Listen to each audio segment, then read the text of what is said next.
बिस्मिल्लाहिर्रहमानिर्रहीम। लाखों करोड़ों दुरूद पाक करीम आका सल्लल्लाहु अलैहि वसल्लम की ज़ात अक़दस पर। एक खुशहाल और पुरअमन मुआशरे की तश्कील के लिए अपने और दूसरों के हक़ूक़ का ख़याल रखें।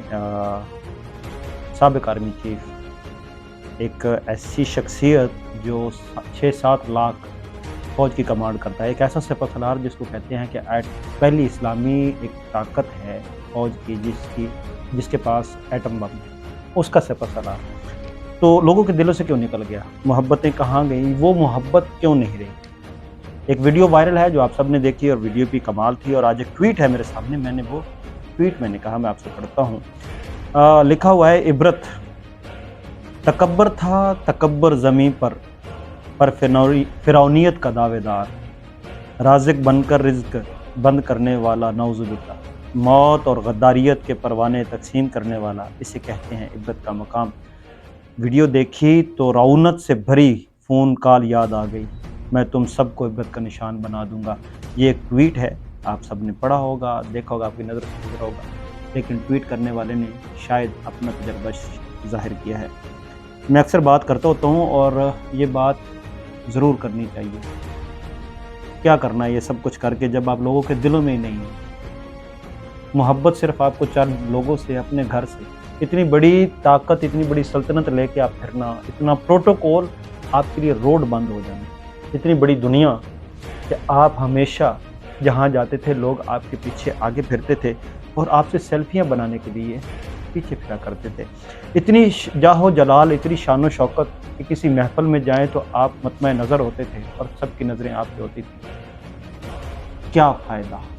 कहाँ गई वो मोहब्बत, कहाँ गई वो शफ़क़त? सब ने देखी, कुछ लोगों ने मोहब्बत से देखी और कुछ लोगों ने लज्जत से देखी। कुछ लोगों को तस्कीन आया और कुछ लोगों को तकलीफ़ हुई।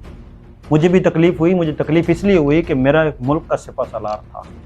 मुझे तकलीफ़ इसलिए हुई कि वो पाकिस्तानी था, लेकिन शायद पाकिस्तानी ना होता, बल्कि नहीं है। इसलिए नहीं है कि अगर पाकिस्तानी होता तो पाकिस्तान में ही रहता। और एक और सवाल जो मैं आज करूँगा वो ये कि क्या हमारे जितने भी एग्जीक्यूटिव पोस्ट के ऊपर लोग होते हैं, जो चीफ़ होते हैं, जो मालिक व मुख्तार होते हैं, वो पाकिस्तान में उनको रहना क्यों पसंद नहीं? वो पाकिस्तान में क्यों नहीं रह सकते? हमारी सिक्योरिटी कहाँ पे है? हम क्यों आज़ाद खुद मुख्तार नहीं हैं? आज ये क्लियर हो गई। जितने भी आप देखें बड़े बड़े ओहदों से रिटायर लोग हैं, खा वो जुडिशरी से हैं, खा वो आर्मी से हैं, खा वो किसी भी महकमे से हैं, कोई भी पाकिस्तान में नहीं है, सारे बाहर हैं। आपकी लॉयल्टी किधर है? आपकी पाकिस्तानियत किधर है? ये सवालात हैं। एक और चीज़ मैं आपसे अर्ज़ करने चला था कि खुर्रम दस्तगीर साहब ने जो है ना आज एक बिल लहराया और लोगों ने देखा, कहते हैं कि मुझे 300 रुपये किलो घी मिला है और 60 रुपये किलो आटा। बिल लहरा रहे थे ऐसे। और खुदा का खौफ करो, मार्केट में जाओ, 500-600 रुपये किलो नाकस घी बिक रहा है। कभी खाया है? और दूसरा आटा 120 से 150 रुपये किलो। कभी जाके देखो।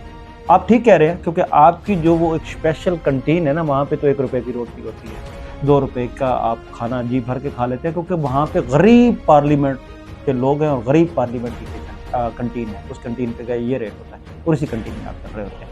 आपने अपने हिसाब से बिल शायद दिया होगा, लेकिन आवाम में जाएँ तो वहाँ पे आपको बिल का पता चलेगा। तकलीफ़ बढ़ती चली जा रही है। क्यों नहीं छोड़ रहे आप उन लोगों को जो पाकिस्तान के लिए बात करते हैं? क्यों हम पाकिस्तान के लिए बात नहीं कर सकते? मैं आवाज़ उठाऊंगा आज फिर इमरान रियाज़ के लिए। इमरान रियाज़ को ले आओ यार, बता दो क्या किया उसके साथ, किधर है, क्यों, क्या वजह है? उसको लोग सुनते हैं, उसकी बात लोग सुनते हैं। इमरान रियाज़ के लिए आज दुआएं निकल रही हैं। इमरान रियाज़ लोगों के दिलों में रहता है। वजह क्या है उसके दिलों में रहने की? डट गया था ना। इमरान रियाज़ का नज़रिया, इमरान खान का नज़रिया, एक पाकिस्तानी सच्चे पाकिस्तानी का नज़रिया आप रद्द कर दें। आप दलील के साथ कहें कि आप गलत पे हैं। मैं कहता हूँ कि पाकिस्तान की यूथ और कौम जो है बड़ी इंटेलेक्चुअल है। आप उनको दलील के साथ कहें कि वो मान जाएगी। ज़ोर ज़बरदस्ती से नहीं करेंगे, चुप कर जाएंगे, लेकिन लावा धक्का हुआ जाएगा और जब फटेगा ना तो लाजमी बात है उसमें ना हम बचेंगे ना ये आपके अशराफ क्या बचेंगे। ये चंद बातें मैंने कहा आपसे सामने रखूँ। अपना चैनल का ज़रूर ख्याल रखें। मुझे दे इजाज़त। अस्सलाम वालेकुम।